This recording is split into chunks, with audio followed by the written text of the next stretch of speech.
44歲同60歲，人體急速老化關鍵期，中年危機如何逆轉人生？大家好，我係 Steve。喺某個時刻，我了解到一個令人震驚嘅事實：到咗44歲同60歲呢兩個年齡，人體會經歷急速老化。呢個唔係我隨便聽嚟嘅，而係嚟自於一項研究，等我不得不重新思考自己嘅人生。我諗呢年齡嘅變化會點樣影響我未來嘅生活？喺呢個過程中，我亦開始面對中年危機，思考人生嘅下半場。隨住年齡嘅增長，我感受到身體嘅變化，特別係進入更年期嘅時候，呢種變化越加明顯。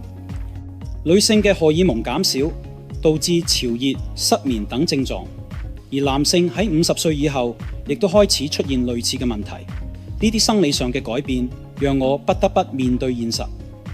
我明白咗6個關鍵嘅道理：讀書永遠係進行式，鍾意嘅事就去做；友情需要距離，愛情係承諾而非佔有；離別係人生嘅一部分；最後珍惜當下，活出自己想要嘅生活。呢段旅程俾我重新揾返咗自己。雖然中年帶嚟咗好多挑戰，但係我相信面對呢啲挑戰，我會變得更加堅韌，迎接人生嘅每一個階段。大家好，我係 Steve。